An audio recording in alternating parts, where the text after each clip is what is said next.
आचार संहिता से 1 या 2 दिन पहले नवीन जिलों और नवीन संभाग बनाने की घोषणा व्यवहारिक नहीं थी, ठीक नहीं थी कि व्यवहारिक रूप में जो जिले हैं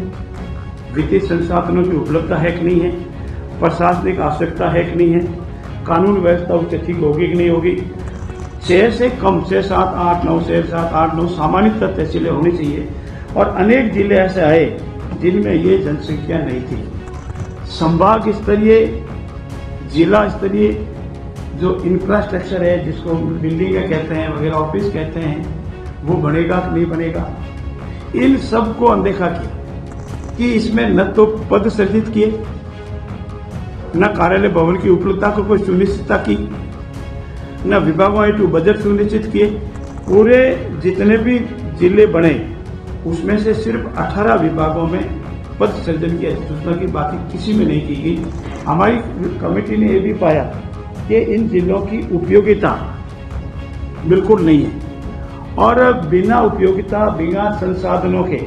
जिलों की घोषणा करना किसी भी रूप में ठीक नहीं है। मित्रों, हमारे राजस्थान 1956 में बना और 1956 में बनने के उपरांत करीब लंबे समय तक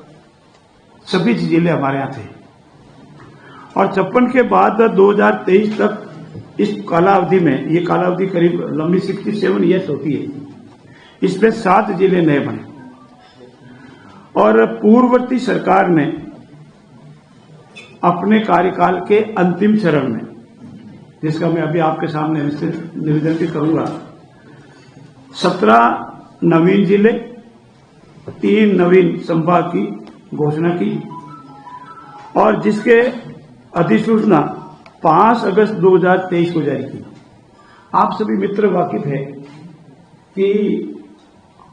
हमारी जो पिछली बार ये जो घोषणा हुई थी चुनाव की आचार संहिता, इसके 1 दिन बाद ही लग गई थी। तो आचार संहिता से 1 या 2 दिन पहले नवीन जिलों और नवीन संभाग बनाने की घोषणा व्यवहारिक नहीं थी, ठीक नहीं थी और इसके मोटे मोटे जो कारण हमारी कमेटी ने प्राप्त किए, आपको जानकारी है कि हमारा संकल्प था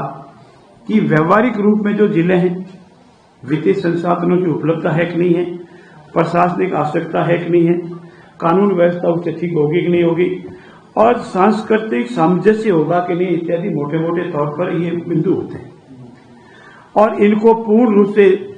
अनदेखा किया गया, जनसंख्या को अनदेखा किया गया और आप पाएंगे कि सामान्यतः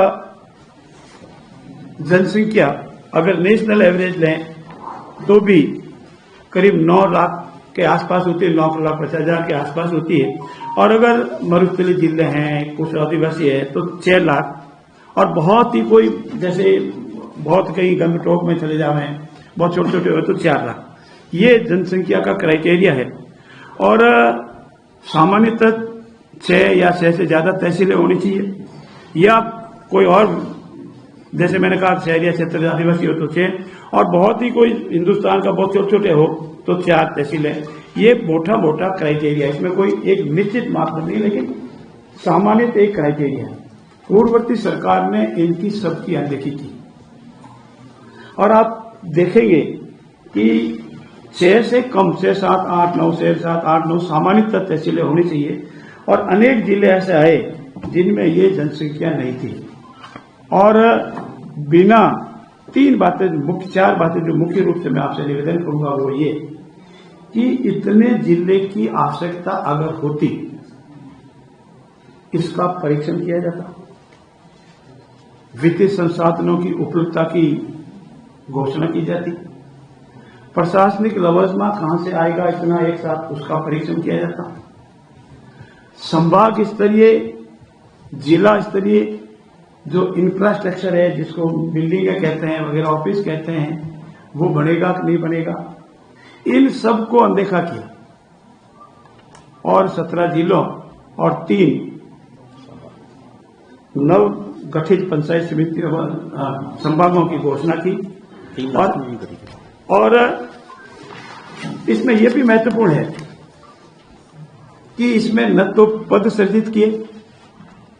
न कार्यालय भवन की उपलब्धता को कोई सुनिश्चितता की, न विभागों हेतु बजट सुनिश्चित किए। तो जब आप पद सृजित नहीं कर रहे हो तो उस नवीन जिले में जाके कौन बैठेगा?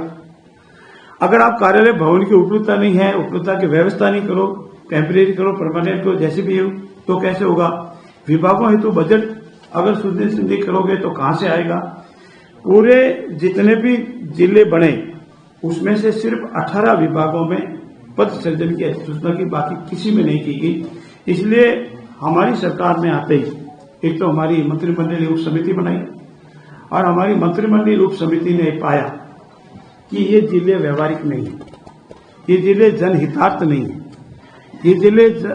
राजस्थान सरकार या राजस्थान राज्य पर अनावश्यक भार डाल रहा है।